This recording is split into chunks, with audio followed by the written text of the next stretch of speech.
제가 오늘 이제 기름 부음 집회로 처음 이렇게 모이기 때문에 약간의 좀 고민을 했습니다. 무슨 고민이냐면은 예, 우리가 많이 이렇게 경험한 것도 있고 또 강단에서 선포된 것도 많이 있지만은 그래도 오늘 이 기름 부음 집회로 이렇게 우리가 그런 이름으로 모이는데 과연 무슨 이야기를 먼저 할까 생각을 해봤습니다. 어떤 분들에게는 것이 약간 중복되는 경향도 있습니다. 그렇지만은 또 어떤 분들에게 새로운 것이고요. 또 이전에 제가 말씀드렸던 것들 더 구체적으로 나눈 시간도 될 것 같고, 그래서 길게는 안 할 거니까 너무 염려하거나 슬퍼하지 마시고요. 적당한 시간 안에 하겠습니다. 어쨌든 이렇게 집회를 하게 된 것이 저희한테는 굉장히 큰 의미가 있는 것 같아요. 첫 번째 이유는 이런 집회를 하게 된 것이 우리 성도 여러분들이 너무나 이렇게 사모함이 많이 있기 때문에 제가 지난번에 여름 수련회 때 여러분의 그런 어떤 열망을 보았습니다. 글에서 열정을 보았습니다. 목사님 너무 아쉬웠어요. 이런 사역들을 많이 해줬으면 좋겠는데 그런 걸 많이 기대했는데 이번에 그게 없어서 너무 아쉬웠습니다 하면서 그런 글들을 많이 썼어요. 솔직히 제가 여러분이라면은 그렇게 사모하지 않았는데 여러분은 저보다 훨씬 나은 것 같아요. 너무 사모해가지고 그래서 이번에 이제 새롭게 어떤 순서를 정하면서 기름 부음 집회를 좀 많이 해야 되겠다라는 생각을 했습니다. 저는 개인적으로 이런 영적인 이 체험들에 대해서 존중하고 건면하고 장려하지만은 또 약간의 또 우려되는 것이 있기 때문에 늘 저는 조심조심 해왔어요. 그랬었는데 이번 계기를 통해서 그래도 이 부분에서 또 그 생각에 어떤 염려에서 자유해서 좀 많이 성도들을 위해서 좀 해야 되겠다는 생각을 해봤습니다. 또 두 번째 이유는 이제 주임제 교회 성도들이 이런 집회들을 감당할 수 있는 때가 이뤘다는 생각을 해봤습니다. 한 2, 3년 전만 해도 이런 집회를 할 때 여러분이 좀 감당하기 힘들었어요. 뭐 하는 걸까? 왜냐면 여러 가지 어떤 진행이 될수록 하나님께서 역사하는 것들이 현상들이 많이 나타날 것인데 그것에 대해서 낯설어하는 분도 계시고 때로는 그것 때문에 시험될 수도 있어요. 왜냐면 경험하지 못한 거기 때문에 그래서 이제 그런 것들을 좀 이렇게 망설였는데 이제는 좀 때가 된 것 같다는 생각을 해봤습니다. 그래서 이제 좀 본격적으로 주임제 교회도 원래 영적인 그 색깔이 있어요. 저희도요. 근데 그것을 좀 이렇게 자제하지 않고 그렇다고 해서 무분별하게 하는 건 아니고 잘 이제는 선용해서 풀어나가야 된다는 생각을 해봤습니다. 그래서 오늘부터 있을 이런 기름 부음 집회 시간에는 그런 것들을 많이 좀 하나님께서 이렇게 펼쳐지는 대로 허락하신 대로 그렇게 진행할 생각을 하고 있습니다. 여러분 기름 부음이라는 단어가 여러분에게 익숙하신가요? 익숙하신 분도 계시지만은 그렇지 못한 분도 아마 계실 것으로 생각합니다. 어떤 분들은 이 기름 부음 집회만을 쫓아다니는 전문적으로 쫓아가는 분이 계시더라고요. 내가 그런 분이다라고 없습니까? 기도받기를 너무 사모한 분들이 많이 있어요. 제가 예전에 한 10여 년을 그런 어떤 영적인 사역을 하는 어떤 단체 소속에 있었습니다. 근데 그때 많이 사람들의 모습을 봤어요. 사람들을 많이 봤는데 대부분 순수하고 또 하나님을 더 알기를 갈망하는 분들이 많이 있었는데 그 중에서 이제 소수의 어떤 분들은요 너무 그런 것만 이렇게 쫓아다니고 사모하는 분들을 좀 봤어요. 그래서 제 마음속에는 좀 부담이 있었어요. 불편했어요. 그런 모습들이 너무 이렇게 좋게 보이지 않았어요. 그래서 저러지 말아야 되는데 그러면서 마음 한편으로는 약간의 무시하는 수준을 무시하는 그런 생각도 해봤습니다. 근데 그건 제 생각이었더라고요. 시간이 지나고 세월이 지나고 보니까 결과적으로 제 안에 어떤 목마름이 없었던 것이지 하나님은 그렇게 보지 않았다는 것. 하나님은 어찌든 간에 하나님에 대해서 그 열망이 있기 때문에 그렇게 사모함을 가지고 쫓아나왔다는 것들을 하나님은 인정해 주시더라고요. 그래서 그분들의 그런 모습들을 인정하면서 오히려 제 안에 그러지 못한 것들을 하나님 앞에 좀 이렇게 잘못을 고하는 어떤 기회를 가졌습니다. 여러분, 우리가 어떤 형태로든지 하나님에 대해서 목마름을 갖는 것은 결코 죄가 아닙니다. 부끄러움이 아닙니다. 숨길 것이 아니라 우리는 어떤 형태로든지 하나님을 사모해야 돼요. 어떤 형태든지 하나님께서 여러분을 만지시는 것들을 경험하셔야 됩니다. 수동적으로 가만히 있는 것보다는 하나님을 향해서 우리가 쫓아다니는 게 좋아요. 부르짖는 게 좋습니다. 물론 말씀 안에서 우리가 균형을 잘 잡아가면서 이런 것들을 여러분 다 경험하길 바랍니다. 그래서 주임제교회 성도님들은 어떤 형태로든지 하나님이 실제 하신다는 것들을 경험할 수 있는 그런 계기들을 다 갖기를 예수님이 축원합니다. 그냥 맹숭맹숭하지 마세요. 그냥 거룩한 채 하지 마세요. 얌전한 게 다 좋은 거 생각하지 마시기 바랍니다. 우리가 누구 앞에 서 있습니까? 하나님 앞에 서 있습니다. 사람 너무 의식하지 마시고요. 또 사람 앞에 보이려고 하는 어떤 그런 정돈된 모습을 애써 보이려고 하지도 마시기 바랍니다. 때로는 우리가 망가질 수가 있고요. 또 손가락질 당할 수가 있고요. 저 사람 왜 저럴까 하면서 이해 못할 그런 대상이 될 수도 있습니다. 그러나 그럼에도 불구하고 하나님을 향한 열정만큼은 여러분 꾸준하게 이어져 나가기 바랍니다. 제가 이런 면에서는 어쨌든 간에 제 가장 옆에 있는 사람이 천야 목사님인데 그런 면에서는 굉장히 존경합니다. 왜 그러냐면은 저에게 없는 그런 모습들이 있거든요. 그래서 저는 예전에 천야 목사님이 결혼 초기만 해도 그런 사람인지 몰랐어요. 근데 결혼하고 나서부터 본색이 막 드러나는데 본인도 이전에 경험하지 못했던 거였죠. 본인 안에 그런 것이 있다는 것. 근데 날이 가면 갈수록 하나님과 깊어지는 것들을 많이 옆에서 봤습니다. 목격자예요. 그러면서 그거와 비례해서 또 하나님께서 기름 부음 가운데 천야 목사님 만나주는 것들을 많이 봤기 때문에 저는 그래서 때로 어떤 그런 것이 거칠고 또 연약해 보이고 좀 이렇게 고개를 ቃ우뚱하게 모습으로 보이는 분들이 있다 할지라도 저는 그래서 지금은 인정하고 수용하고 오히려 축복하고 제가 아는 인도할 수 있는 범위 내에서 이렇게 가이드를 해주고 있습니다. 여러분도 그런 어떤 단계를 거쳐서 영적으로도 기름 부음 안에서도 성장하기를 예수님이 축원합니다. 기름 부음을 한마디로 정의할 수 있습니까? 기름 부음이 과연 뭘까? 이 질문은 제가 기름 부음 강의 가운데서 종종 하는 이야기인데 기름 부음을 한마디로 정의할 수 있다면은 그분은 대단히 똑똑한 분이 아닙니다. 왜냐하면 기름 부음은 한마디로 정의할 수 있는 그런 성격이 아니기 때문에 그렇습니다. 기름 부음은 다양한 얼굴을 갖고 있고요. 다양한 어떤 목적을 추구하고 있습니다. 기름을 붓는다는 것은 그냥 그 말 의미 그대로 기름을 사람 몸에 붓는 것이에요. 오늘 이따가 기름을 아마 이렇게 부어줄 겁니다. 많이는 안 부고요. 한 방울 찔끔 부어줄 겁니다. 근데 그 기름 부음이 부어지는 그 순간에 우리의 영과 혼의 육에 놀라운 변화가 있다는 것입니다. 사람들은 이 비밀을 몰라요. 그래서 무슨 기름 부음 하면은 그냥 무슨 의식처럼 생각하고요. 무슨 또 실은 향기가 좋거든요. 그래서 향기 차원에서 생각하는 분도 있고요. 저거 좀 내가 좀 받아들이기 힘든 거다. 무슨 성경에 있는 거냐 하면서 의심의 마음으로 보는 분도 있습니다. 그런데 기름 부음이라는 것은 실제하는 능력이 있다는 것입니다. 성경은 이 기름 부음을 굉장히 많이 강조하고 또 강조하고 있다는 것을 여러분이 아시기 바랍니다.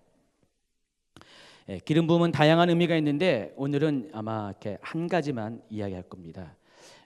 구약 성경에서는요, 이 기름 부음을 가리켜서 직임과 관계에 대해서 설명을 합니다. 여러분, 직임이라는 것은 뭡니까? 어떤 사람이 하나님으로부터 기름 부음을 받아서 어떤 직책을 맡게 될 때 그걸 가리켜서 직임이라고 부릅니다. 구약 시대에는요, 하나님께서 특별히 유대인들에게는, 이스라엘 민족에게는 세 종류의 사람들에게 직접 기름을 부어서 그 사람의 직책을 임명할 때가 있었어요. 다 아시죠? 첫 번째 왕, 두 번째 제사장, 그리고 세 번째가 선지자입니다. 그래서 이 세 사람은 반드시 이 직책을 임명할 때 기름을 붓는 의식을 취합니다. 그래서 제가 아쉽게도 여러분에게 원고를 준비를 일부러 안 해줬는데, 제 원고에는요 이렇게 그림이 나와 있어요. 저는 그냥 나눠주란 소리 안 했는데 참, 이렇게 되면 강의가 되는데 안 되는데 할 수 없네요. 최은영 목사님이 당부했거든요. 강의식을 하지 말아달라고. 이건 제 의지가 아닙니다. 자, 보시면 알겠지만은 이왕 가졌으니까 첫 번째 그림에 보면은 사울이 사무엘로부터 기름 부음 받는 장면이 나옵니다. 여기 보시면은 그게 이제 사울이에요. 사울왕 멋있게 생겼죠? 사울왕이 그때 성경에 보니까 일반 사람들보다 머리가 하나 더 크다 그랬어요. 오늘 이렇게 대구에서 오신 우리 형제님 머리가 하나 크세요. 한번 일어나서 보세요. 축복합니다.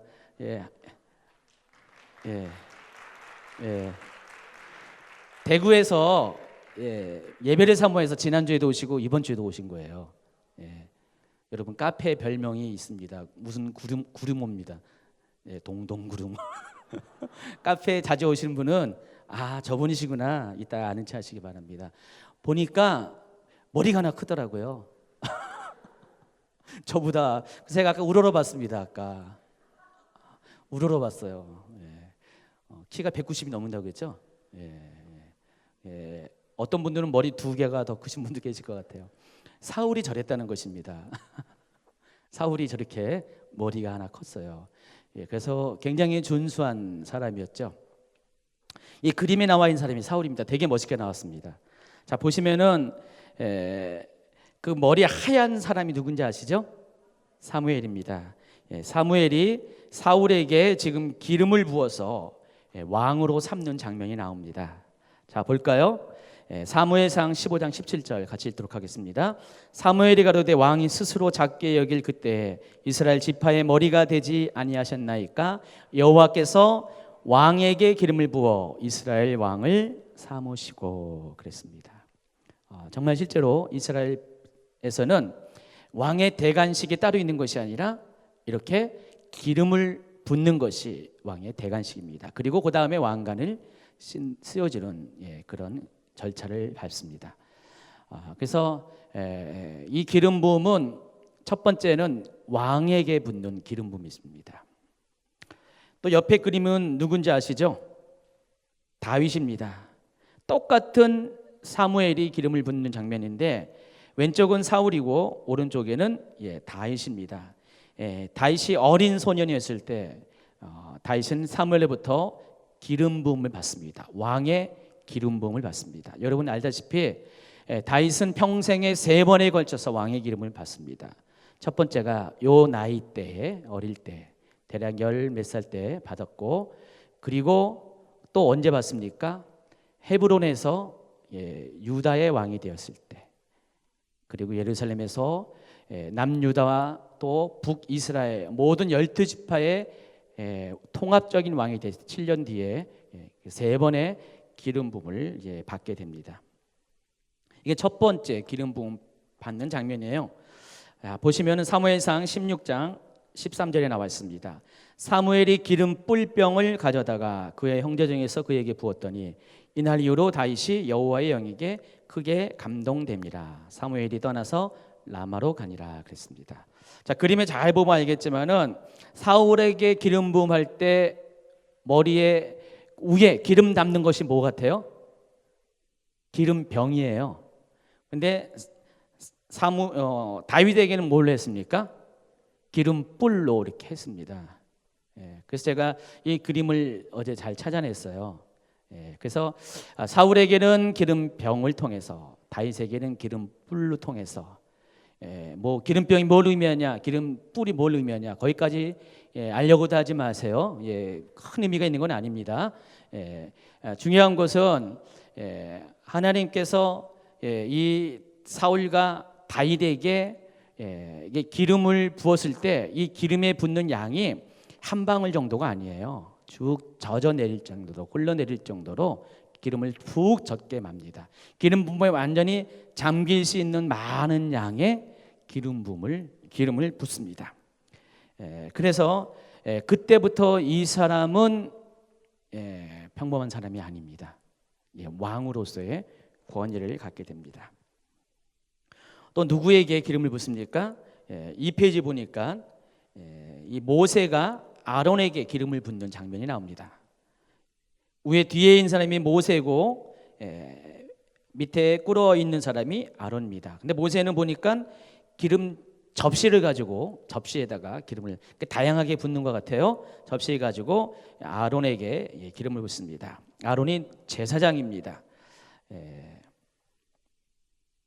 출애굽기 40장 15절, 그 아버지에게 기름은 부은 같이 그들에게도 부어서 그들이 내게 제사장의 직분을 행하게 하라. 그들이 기름 부음을 받았은즉 대대로 영원히 제사장이 되리라 하시매. 자, 이 말은 이제 아론의 아들들에게 기름을 부어서 기름 부음을 통해서 제사장이 되게 하는 그런 장면이 나옵니다. 열왕기상 19장 16절에도 너는 또 님시의 아들 예후에게 기름을 부어 이스라엘 왕이 되게 하고 아벨 무홀라 사밧의 아들 엘리사에게 기름을 부어 너를 대신하여 선지자가 되게 하라. 자, 그래서 왕과 제사장, 선지자, 이 세 종류의 사람이 구약 시대에는요 기름 부음을 받는 그런 세 종류의 사람이라는 것을 여러분이 아시기 바랍니다. 그래서 이 기름 부음은 이 사람들 외에는 부어서는 절대 안 됩니다. 왜냐하면 이 기름 부음의 목적 자체가 특별한 직임을 가진 사람에게 붓는 거기 때문에 함부로 붓다가는 뭐라고 했어요? 죽습니다. 죽어요. 농담이 아니라 진짜 죽습니다. 이 기름 부음은 보통 관유라고 합니다. 어노인팅 오일, 관유라고 하는데 이 관유는 이 제조법 자체가 지금도 전승되지 않아요. 재료만 출애굽기에 나와 있는데 그만큼 하나님이 아무나 사용하지 못하도록 비밀스럽게 만든 것입니다. 그래서 때때로 일반 백성 중에서 흉내내다가 이것을 기름 부음을 자기한테 붓는 경우가 있는데 그때는 정말로 하나님이 그의 목숨을 걷어가신다는 그런 뜻입니다. 그래서 실제로 그만큼 이 왕과 제사장과 선지자에게 행하는 이 기름 부음의 의식은 굉장히 하나님으로부터는 특별한 어떤 그 개념이에요. 그래서 아무나 뭐 임의로 사람 임의로 할 수 있는 것이 아니라는 것입니다. 그래서 이 직임과 관련된 기름 부음은 다음에 몇 가지 의미가 있음을 여러분이 아시기 바랍니다. 첫째는 이 기름 부음은 사람이 임명하는 것이 아니라 하나님께서 직접 임명하신 것입니다. 역대하 22장 7절에도요. 그는 여호와께서 기름을 부으시고 아합의 집을 멸하게 하신 자라 하겠습니다. 여러분, 하나님이 직접 기름을 붓는 건 아니에요. 하나님은 사람을 통해서 기름을 붓습니다. 여기 보니까 사무엘을 통해서 기름을 붓고요, 모세를 통해서 기름을 붓는데 그 사람은 단지 통로의 역할을 하는 것이지 기름을 붓는 주체는 누구시라고요? 하나님이십니다. 그래서 하나님이 직접 기름을 붓는 것이에요. 그래서 이걸 가리켜서 신적인 임명이다 그랬습니다. 사람이 임명하는 것이 아니라 하나님이 직접 왕으로, 제사장으로, 선지자로 임명하는 것이 바로 기름 부음을 통한 임명이라는 것입니다. 그래서 이 기름 부음을 받으면은 그때부터 취소가 불가능해요. 한 번 기름 부음 받으면은 영원토록 그 사람은 기름 부음의 삶을 살아야 된다는 것입니다. 보통 우리가 요즘 들어도 목사님들이 안수 받을 때 사람들이 이렇게 입버릇처럼 얘기하잖아요. 기름 부음 받은 종이라고 그러죠. 그 목사님들 안수식 받을 때 제가 보니까 한 번도 못 봤어요. 기름을 부어서 안수하는 거 한 번도 못 봤어요. 그냥 머리에다가 손을 얹어가지고 안수하는데, 그럼에도 불구하고 기름 부음 받은 종이라고 그랬어요. 그러니까 구약적인 개념을 지금도 우리가 이렇게 인식하고 가지고 온 거죠. 근데 그 목사님들의 삶도 비슷해요. 목회자도 이렇게 전도사님 때까지는 되돌려도 크게 하나님께서 그 사람의 어떤 그 선택에 대해서 존중을 해주시는데, 한번 목사 안수 받은 후에 자신의 삶을 돌이킨다는 것은 굉장히 어려워요. 힘들어요. 하나님이 정말로 그 사람을 기름 부음 받은 종으로 인정하면은 어떤 방식을 통하든지 반드시 그런 삶을 살 수 있도록 그의 삶을 이끌어 가시기 때문에 한번 되돌리기가 힘들다는 것입니다. 저도 그래서 목사 안수를 받기 전과 받은 후에 어떤 상황을 잘 보니까 여러 가지 변화가 있었는데 실제로 제 삶 가운데 목사 안수 받기 전에 목회 생활이 더 많았거든요. 그런데 목사 안수 받고 난 후에 생활이 더 짧았음에도 불구하고, 앞으로 더 길어지겠죠. 근데 제가 앞전의 시간 동안에 하나님 앞에서 보여준 것들, 얻어진 것들, 또 하나님 앞에 드려진 것에 비해서 뒤 기간 동안 한 것들이 더 많은 것, 더 하나님 보시기에 흡족한 것들을 제 삶을 들여서 하나님 앞에 헌신했다는 것들 많이 발견합니다. 실제로 기름 부음 받은 이후에는 제 삶이 전적으로 하나님의 종으로서의 그 정체성이 분명해지고요. 이제는 정말 하나님이 원하는 뜻대로 살 수밖에 없다는, 살아야 된다는 그런 결단과 행동들을 하게 됩니다. 그래서 이것이 저는 어떤 면에서는 굉장히 축복인 것 같아요. 이전에는 너무 이렇게 제가 하나님 뜻 안에서만 살 수 있는 그런 의지가 약했었는데, 기름 부음 받은 이후에, 안수를 받은 이후에 제 삶에 많이 변화가 있었다는 것들을 저는 제 자신이 이렇게 증명할 수가 있습니다. 그래서 하나님께서 이 기름을 부어서 그 사람을 목사로 임명하든, 또 옛날에 왕과 제사장과 선제자로 임명하든, 그때 이후부터는 그의 삶이 완전히 하나님 앞에 붙들린 그런 삶을 살 수밖에 없다는 것입니다. 그리고 하나님께서 붙들어 주시기도 합니다. 그래서 이 기름 부음의 의식은 첫 번째 의미는 하나님께서 직접 임명하신 것이다. 여러분, 사람이 임명한 게 아닙니다. 사람이 기름을 붓는 통로를 사용한 것처럼 보이지만은, 그러나 실제로 기름을 부으신 분은 하나님이라는 것을 여러분이 인식하시기 바랍니다. 여러분, 상관없는 일처럼 보이죠? 뭐 내가 무슨 목사도 아니고 뭐 전도사님 아무것도 아닌데 내가 무슨 기름 부음 받은 종이라고 생각할 아무런 연고도 없는데, 그러나 뒤에 가보면은 그게 아니라는 것을 여러분이 아실 것입니다. 두 번째로, 기름 부음은 이 기름 부음을 받는 대상을 거룩하게 구별하는 그런 행위라는 것입니다. 여러분, 기름 부음의 원래 의미는, 시작은 이렇게 교회에서 사용하는 이 성물들이 있죠. 여기 강대상이 있죠. 원래 이게 그냥 재료로 보면 플라스틱 조각이잖아요. 플라스틱하고 아크릴하고 플라스틱이에요. 이건 완전히 아크릴이네요. 유리도 아니고. 이거를 원래 그냥 원재료를 깎아서 또 가공해서 이렇게 이런 모양으로 만듭니다. 이게 공장에 있을 때는요, 모양은 똑같아도 어때요? 그냥 제품에 불과해요. 그런데 이 강대상에 올라왔습니다. 그때부터는 이것은 거룩한 성물이 되는 것입니다. 여러분은 뭐 성물에 대해서 요즘 별로 개념이 없지만은, 예전에 신앙생활 하신 분들은요, 강대상에 함부로 못 올라왔어요. 강대상이 만약에 신발을 신고 왔다면 무슨 하나님을 이렇게 모독하는 불경죄로 생각했어요. 그래서 감히 어떻게 올라가냐고요. 요즘도요, 이렇게 연세 드신 목사님들 보면은요, 70 막 이런 때 분들은 보면은 이렇게 강대상에 올라갈 때 신발을 못 신고 올라가세요. 슬리퍼 달라고 해서 없으면은 맨발로 양말 신처럼 막 올라오세요. 그만큼 예전의 분들은 이 강대상을 아주 특별하게 생각을 했습니다. 그 이유가 이 강대상에 들어온 모든 물건들은 성물들은 아주 특별한 것이라고 생각을 했기 때문에. 근데 이스라엘에서 똑같이 그렇게 생각했습니다. 성막에 들어가는 모든 물품들을 성물이라고 했는데 성물이 되는 조건이 한 가지가 있습니다. 물론 원하는 하나님이 지정한 재료로 만들었는데 모든 것들을 다 한 다음에 마지막 절차가 뭐냐면은 기름을 바르는 것입니다. 실제로 기름을 막 발라요. 기름 바르면은 그때부터는 이 성물은 특별한 존재가 되는 것이에요. 그냥 일반적인 책상이 아니라 일반적인 이런 탁자가 아니라 하나님 앞에 드려진 헌신된 봉헌된 구별된 제품이 되는 것이에요. 그래서 여러분 이 카도시라는 단어가 구별하다, 구별하다라는 것 아시죠?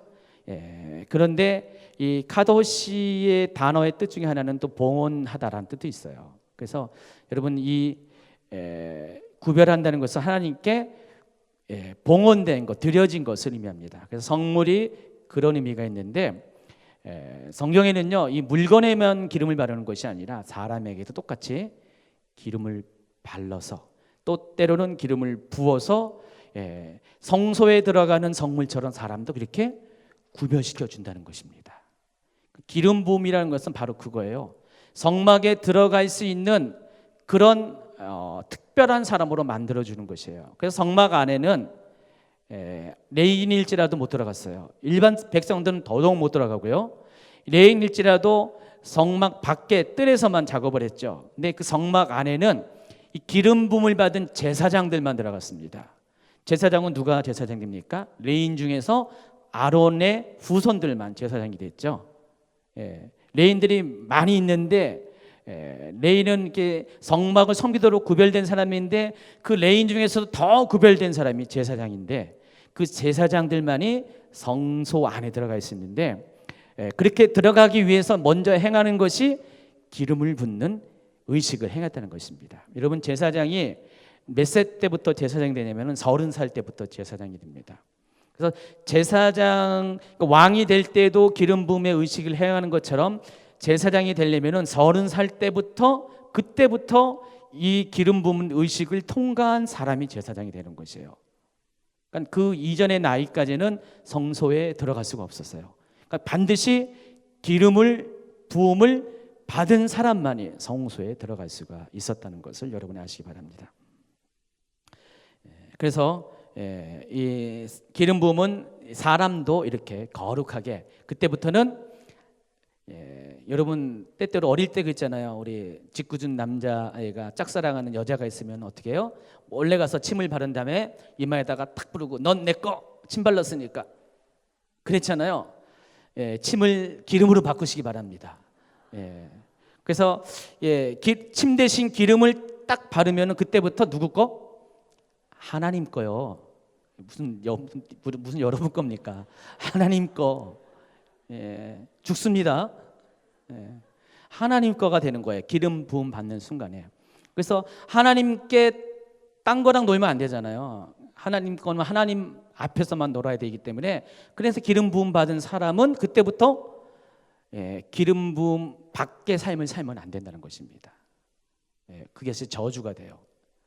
삶이 망가지게 됩니다. 그리고 세 번째는 이 기름 부음은 하나님부터의 특별한 명예와 권세를 부여받는 의미가 있습니다. 여러분 왕의 기름 부음을 받은 사람을 가리켜서 특별히 이제 히브리어로 메시아 야훼라고 합니다. 이 메시아는 여러분 알듯이 메시아의 앞에 원래 단어죠. 그래서 기름 부음 받 하나님의 기름 부음 받은 사람을 메시아와 야훼라고 하는데 그래서 이 왕들한테 가리키는 아주 그 특별한 명칭이에요. 그러니까 제사장이나 선지자에게는 이런 말을 안 하는데 왕들에게는 반드시 여호와의 기름 부음 받은 자라는 특별한 호칭이 부여된다는 것입니다. 왜 그러냐면 왕에게는 권세가 있기 때문에 그래요. 그래서 이 말은 왕에게는 하나님으로부터 받은 특별한 권세가 있다라는 것이에요. 그래서 하나님부터 받은 권세를 가진 사람에게만 불려지는 호칭이 바로 메시아와 야훼라는 호칭이라는 것입니다. 그래서 예전에 이 여호와의 기름 부음 받은 사람에게는요, 사람들이 함부로 대할 수가 없었어요. 여러분 사무엘상 24장 6절에 보면은요, 자기 사람들에게 이르되 내가 손을 들어 여호와의 기름 부음을 받은 내 주를 치는 것은 여호와께서 금하시는 것이니 그런 여호와의 기름 부음을 받은 자가 됨이니라. 이 장면이 어떤 장면입니까? 다윗이 사울을 죽일 수 있는 어떤 기회가 있었어요. 다윗이 사울로부터 질투를 받아서 핍박을 받아서 도망하는 신세를 기간들이 있었는데, 핍박당하는 기간이 있었는데 몇 번에 걸쳐서 다윗이 사울을 죽일 기회가 있었습니다. 근데 그럼에도 불구하고 옆에 있는 그런 부하들은 이때가 기회니까 사울을 죽여서 원수를 갚고 당신이 왕이 될 것을 이렇게 요청을 했지만은, 다윗이 그럴 때마다 하는 말이 이거예요. 여호와의 기름 부음을 받은 내 주를 치는 것은 여호와께서 금하시는 것이다. 항상 그런 말을 해요.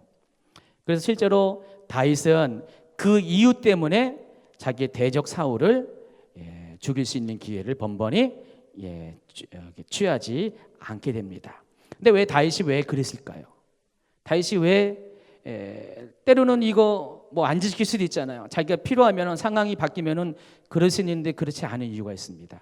그렇게 하는 이유가, 다윗은 누구보다도 하나님을 경외하는 사람이었어요. 또 하나님께서 말씀하신 것에 대해서 순종하는 사람이었습니다. 근데 하나님께서 이것을 금하시기 때문에 하나님 때문에 이것을 안 하는 거죠.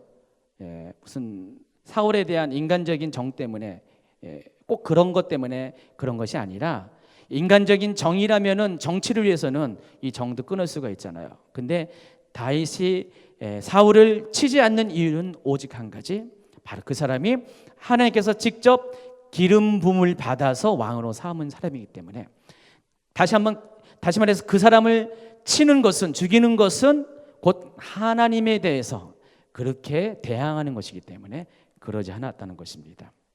이처럼 하나님은 기름 부음 받은 사람에게는 특별한 권세와 명예를 부여한다는 것입니다.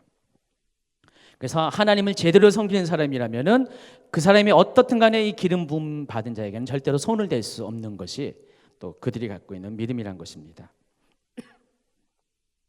그 네 번째가, 이 기름 부음은 하나님의 축복과 승리를 의미합니다. 이것은 방금 이야기했던 것과 연결되는 내용인데, 여러분 기름 부음 받으면 하나님이 가만두지 않으세요. 여러분에게 특별한 축복을 주시고요, 어디를 가든지 어떤 상황 가운데에서도 여러분이 승리할 수 있는 그런 은혜들을 주십니다. 시편 23편 5절을 한번 같이 보도록 하겠습니다. 한번 같이 읽을까요? 주께서, 시작.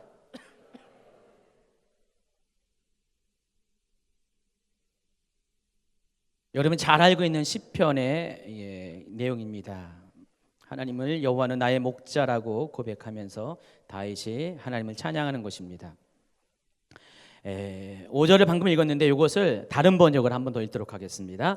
주님께서는 내 원수들이 보는 앞에서 내게 잔치상을 차려주시고 내 머리에 기름 부으시어 나를 귀한 손님으로 맞아주시니 내 잔이 넘칩니다.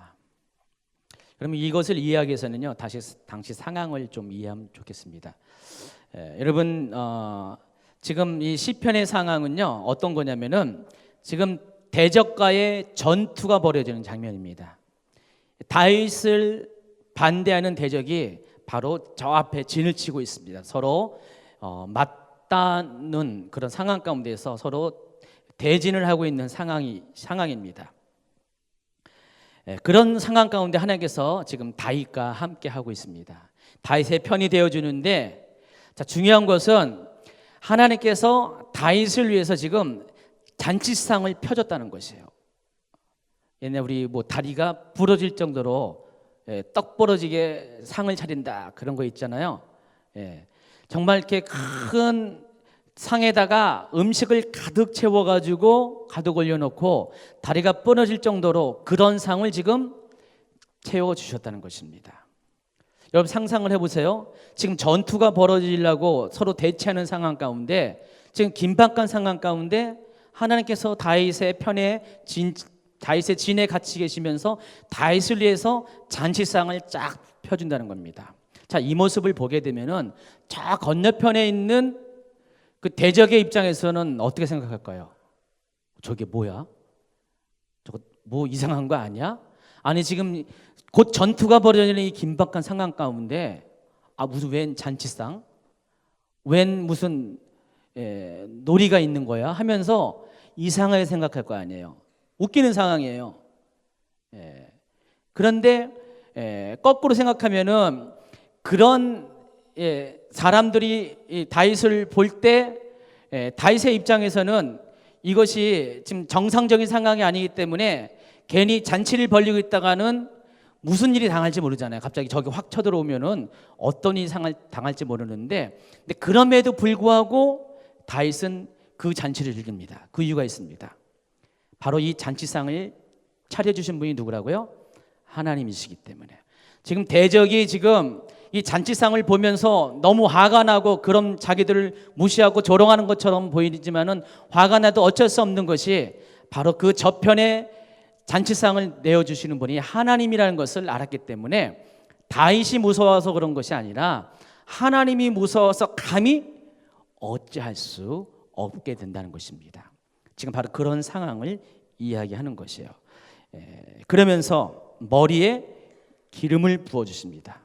이 기름을 부어준다는 그 의미는 그 대적의 눈에서 이 기름 부는 행위를 통해서 이 사람은 아까 뭐였어요? 침을 딱 하는 것처럼 내 거야 라는 것을 지금 퍼포먼스로 보여주는 것이에요.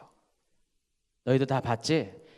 다윗은 내 거야, 건들지 마 라는 그런 어떤 퍼포먼스를 지금 하나님께서 다윗을 위해서 행하고 있다는 것입니다.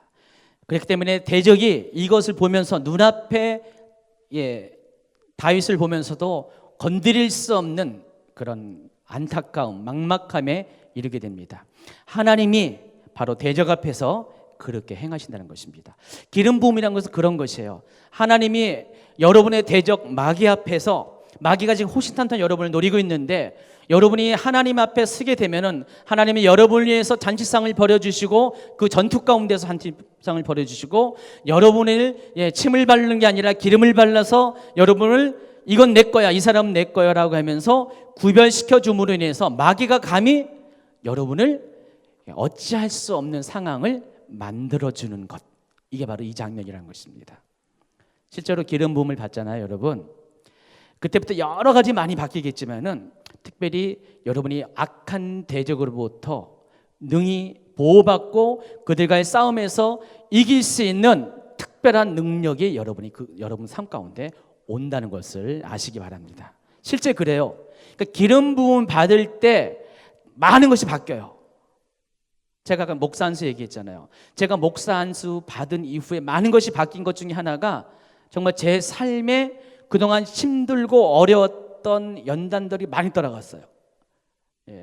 어쩌면 그것이 하나님이 허락한 거였을 수도 있지만은 때로는 마귀가 저를 힘들게 하고 어렵게 하는 어떤 영향력이 있었던 것 같아요. 근데 그런 것들이 실제로 떠나가더라고요. 없어져요. 그래서 제가 목사 안수 받고 몇 년 후에 교회를 개척했는데 고생을 별로 안 했어요.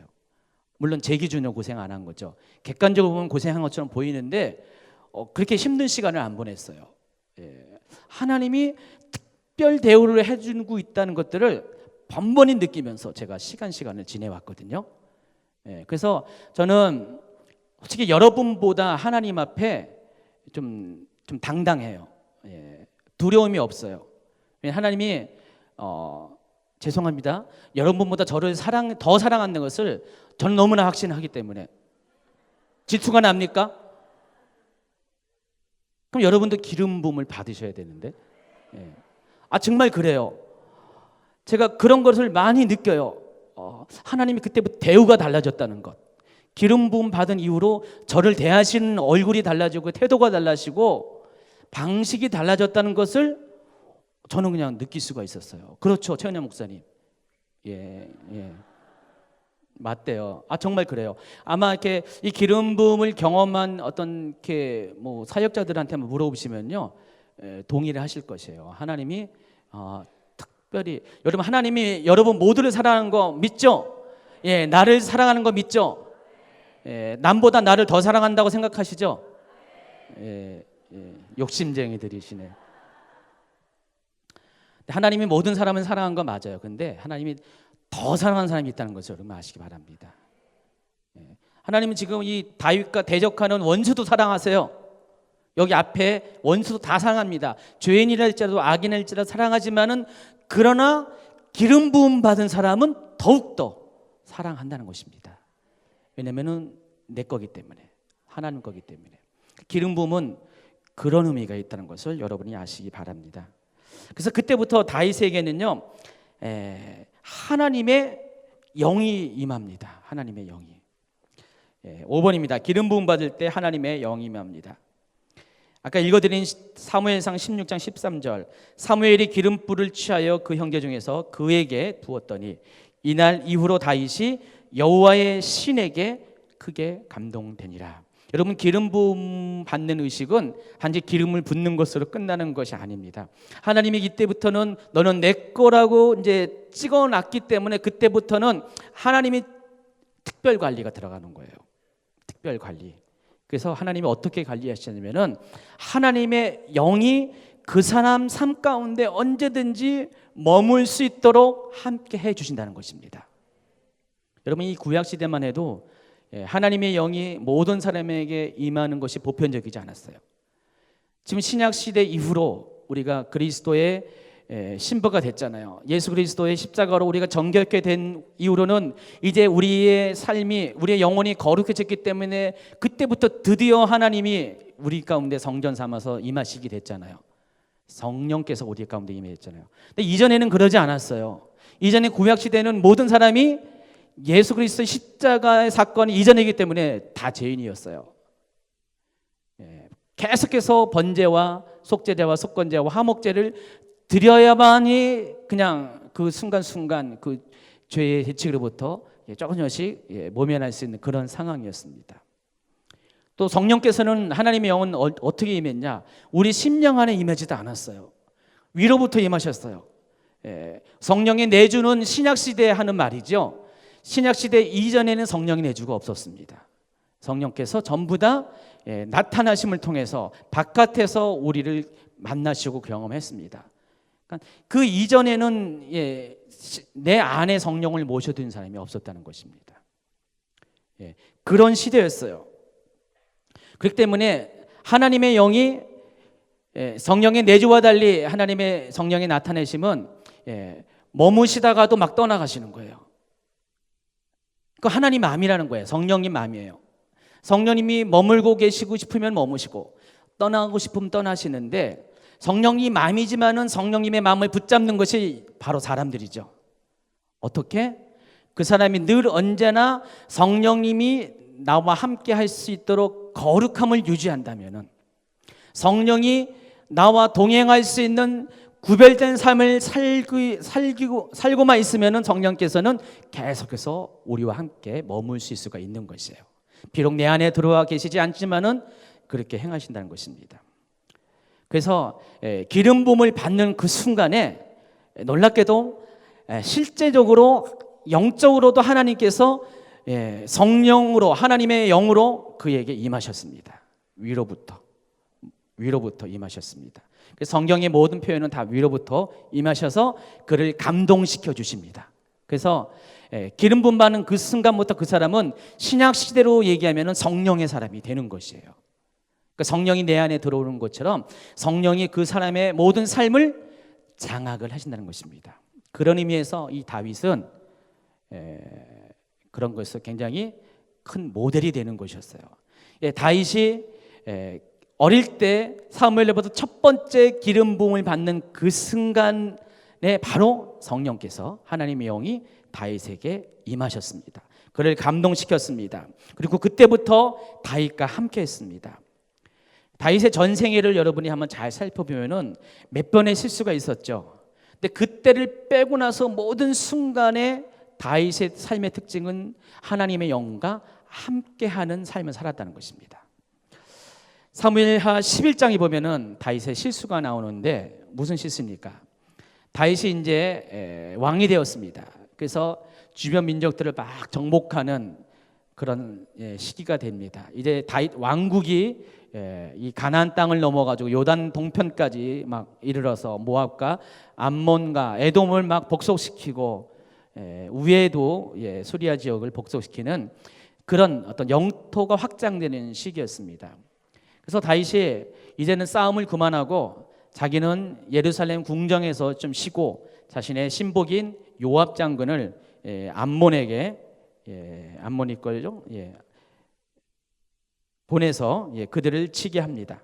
그럴 때 어느 날 다윗이 늦게 일어나서 궁정을 거니다가 저녁 무렵에 바로 그 왕궁 앞에서 어느 집을 봤는데 그 집에 보니까 어느 아리따운 여자가 목욕을 하고 있는 것을 봤습니다.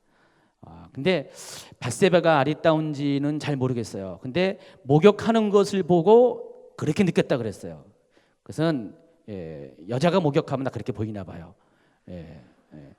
근데 다윗이 왜 이렇게 아름답게 봤습니까? 그 마음속에 뭐가 들어왔습니까? 음란의 마음이 들어왔기 때문에 아름답게 보인 거죠.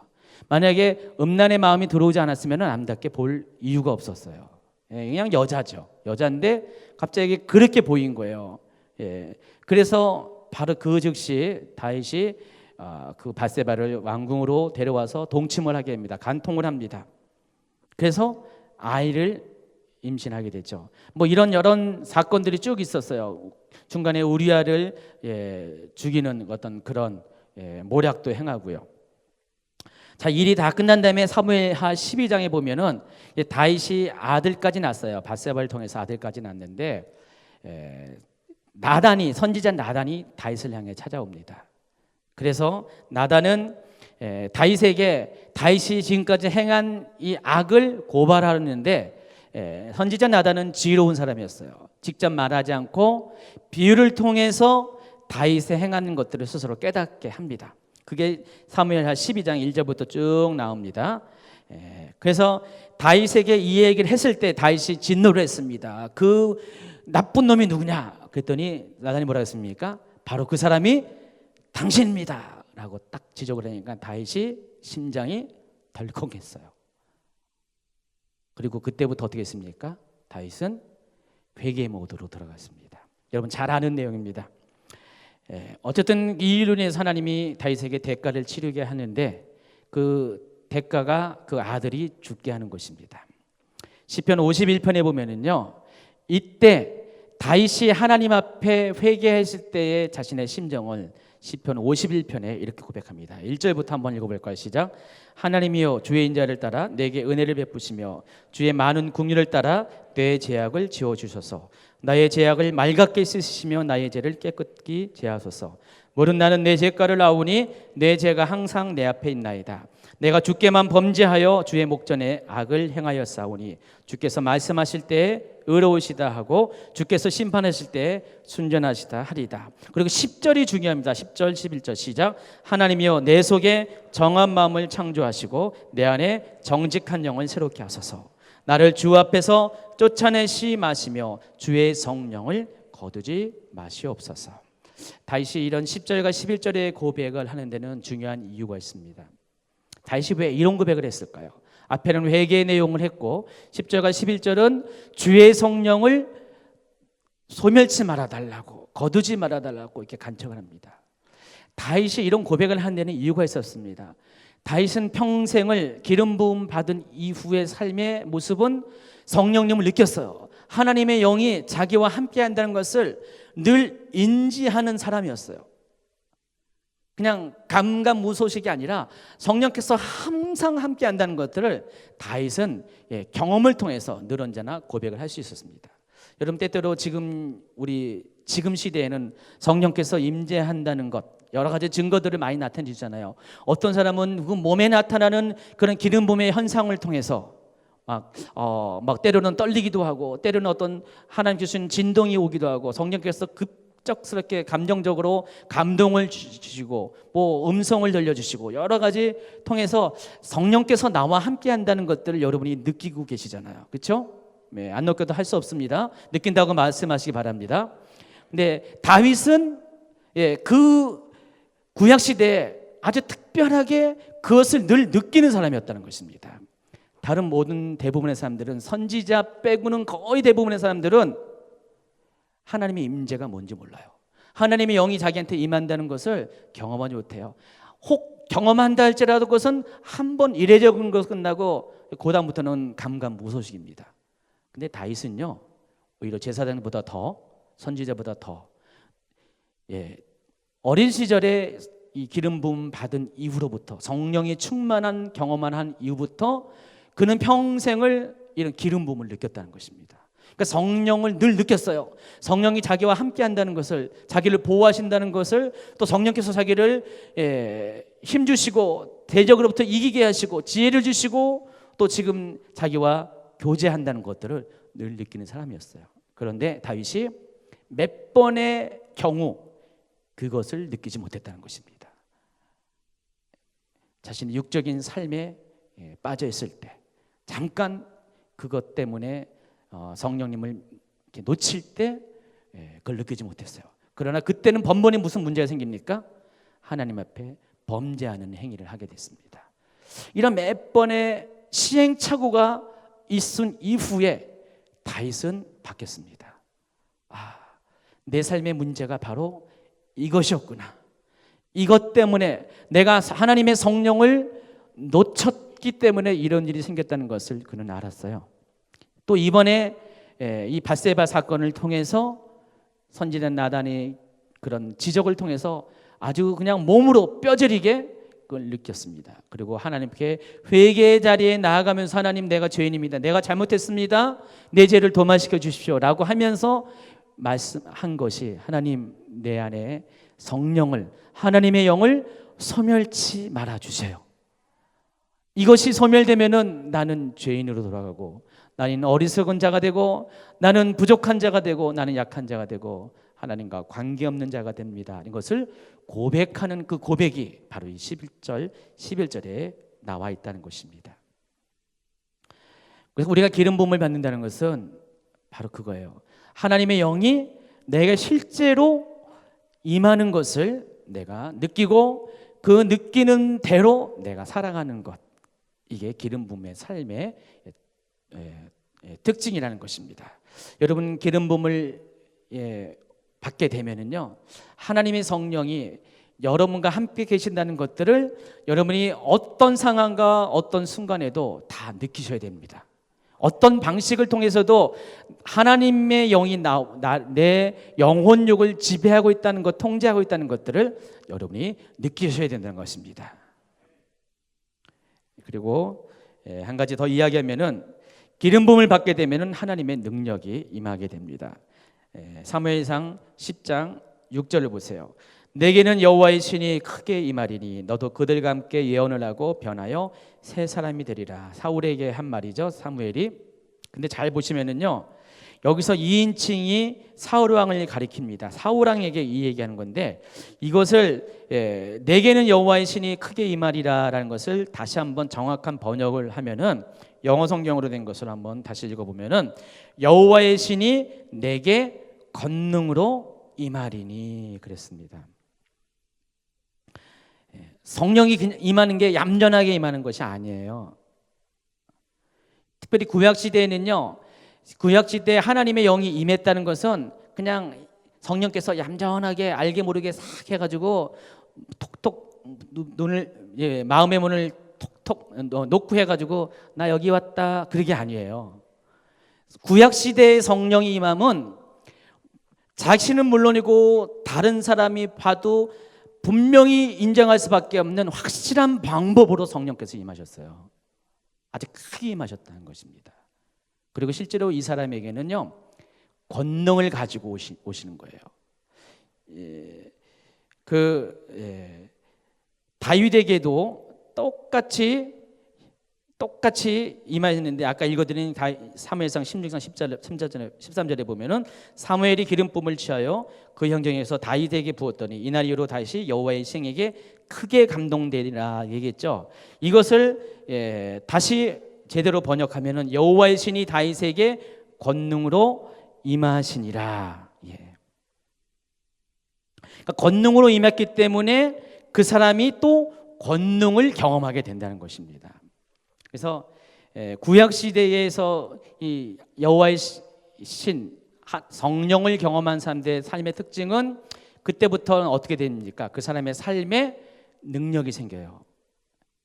그래서 어느 순간에 갑자기 그 사람이 슈퍼맨이 되는 것이에요. 여기서 슈퍼맨이라는 것은 그 하늘을 나르는 그 슈퍼맨을 말하는 것이 아니라 영적인 세계와 육적인 세계의 모든 것을 알고 또 모든 것을 통제하시는 하나님의 능력을 가지고 자기도 그렇게 살 수 있는 그런 사람으로 바뀐다는 것입니다. 그러니까 뭔가 달라져요. 특별해져요. 여러분 오늘날도 성령께서 여러분 가운데 임하고 성령의 사람으로 완전히 사로잡힌 사람들의 특징을 보면은요 똑같아요. 여러분이 보면은요 내가 근접하지 못할 범상치 않은 어떤 특별한 사람을 가끔가다 경험하게 될 거예요. 그런 어떤 성령 충만한 분들. 근데 그분들이 원래 특별해서 특별한 것이 아니라 성령 충만하게 된 이후로 하나님은 그 사람을 이렇게 특별하게 만들어요. 그래서 영적인 권위가 있게 하시고요. 실제적으로 영적인 능력들을 주셔가지고요. 내가 보지 못한 것을 보게 하고 듣지 못한 것을 듣게 하고요. 내가 행하지 못하는 일들을 행하게 한다는 것입니다. 여러분 사도행전에 보면은 사도들이 성령을 경험했을 때 성령을 충만을 경험할 때 확 바뀌죠. 그래서 그냥 어부였어요. 아무것도 아닌 사람들이었는데 갑자기 사람이 바뀌어가지고요. 모든 것을 알고 모든 영적인 능력을 행할 수 있는 자는 확 바뀝니다. 실제로 구약시대도 그랬다는 것입니다. 성령을 받았을 때 그 성령이 얌전히 임한 것이 아니라 권능으로 임했기 때문에 그 권능의 하나님의 영을 통해서 나도 권능을 옷 입히게 된다는 것입니다. 이것이 구약시대의 기름 부음입니다. 자, 그런데 구약시대가 지나갔어요. 그리고 신약시대가 도래했습니다. 더 이상 왕과 제사장과 선지자에게 부어지는 기름 부음의 의식도 이제는 존재하지 않습니다. 그런데 더 중요한 것은 하나님이 구약시대는 소수의 사람들에게 경험했던 이 하나님의 성령을 이제는 구약시대에는 모든 사람에게 요엘서는 모든 육체에게 부어준다 그랬는데 실제로 그것이 사도행전 2장에 그대로 재현이 됩니다. 성취가 됩니다. 그래서 사도행전 시대부터 지금에 이르기까지 하나님은 실제로 구약시대에는 가물에 콩나듯이 특별한 누구에게만 한정된 범위에서 주었던 이 성령 체험을 하나님의 영의 체험을 이제는 모든 사람에게 행할 수 있도록 그 특권을 오픈하셨다는 것입니다. 솔직히 해서 여러분 더 이상 특권도 아니죠. 원하는 누구든지 다 그렇게 되어질 수 있기 때문에 지금 시대는 여러분이 누구든지 성령의 사람으로 되기로 결단만 한다면 하나님이 지금 이 시간도 그렇게 여러분을 만들어 주신다는 것입니다. 그래서 에베소서 4장 11절에는 그 왕과 제사장과 선지자의 이 기름 부음을 5가지의 오중 사역의 기름 부음으로 재해석을 합니다. 뭐죠? 맨 처음에 사도와 선지자와 복음 전도자와 목사와 교사. 이 5개는 구약 시대에 있었던 왕과 제사장과 선지자의 기름 부음이 신약적으로 재해석이 돼서 하나님께서 신약의 옷에 맞춰서 우리에게 허락하신 것입니다. 그래서 어떤 사람에게는 사도와 같은 그런 기름 부음을 통한 능력을 주시고요. 어떤 사람에게는 선지자와 같은, 어떤 사람에게는 복음 전도자, 목사와 교사와 같은 일을 허락하신다는 것입니다. 그런데 하나님께서는 이 일을 행하기 앞서서 먼저 그 샘플을 보여주십니다. 누군가 같아요? 예수님이세요. 그래서 하나님은 먼저 예수님에게 기름 부음을 먼저 경험하게 한다는 것입니다. 누가복음 4장 18절 읽어보겠습니다. 주의 성령이 내게 임하셨으니 이는 가난한 자에게 복음을 전하게 하시라고 내게 기름을 부으시고 나를 보내사 포로된 자를 자유를 눈먼 자에게 다시 보게 함을 전파하며 눌린 자를 자유케 하고 여기 이렇게 이만큼 나왔습니다. 이것은 이사야 61장 1절을 인용을 한 건데 여기서 나라고 표현된 1인칭은 예수님을 가리킵니다. 지금 예수님께서 자신을 향한 이사야의 예언을 지금 읽어주면서 바로 이런 일이 지금 성취되었다라는 예언의 성취를 선포하는 장면입니다. 자, 보시면은 예수님도 똑같이 성령님을 경험하는 절차를 받습니다. 그리고 성령님을 통해서 어떻게 됩니까? 기름 부음을 받습니다. 주의 성령이 내게 임하셨으니 내게 기름을 부으셨다 그랬어요. 그 목적이 가난한 자에게 복음을 전하게 하시려고. 그래서 예수님도 처음부터 능력으로 오신 것이 아니에요. 예수님도 완전한 하나님이시지만은 완전한 인간으로 오십니다. 예수님도 육체의 한계를 가지고 오셨어요. 그런데 공생애를 시작한 그 무렵 하나님은 예수님에게 이런 기름 부음의 경험을 하게 하셨다는 것입니다. 그러니까 예수님은 그때부터 하나님의 아들로서의 살아계신 하나님으로서의 능력을 그때부터 사람들에게 나타나기 시작했다는 것입니다. 그리고 이것이 오늘날 여러분에게도 똑같이 동일하게 적용이 된다는 것입니다. 그러니까 예수님이 먼저 그것을 경험했고 또 그러한 삶을 살 수 있는 길을 열어주셨고요. 이제부터는 여러분도 똑같이 예수님 안에서 여러분도 기름 부음을 경험할 수가 있다는 것입니다. 그래서 이제는 어느 특별한 사람만이 성령님을 경험하고 특별한 사람만이 성령님 안에서의 기름 부음의 능력을 경험하는 시대가 아닙니다. 여러분도 모두 예수님처럼 될 수가 있어요. 여러분 모두 사도와 같은 사역을 할 수가 있습니다.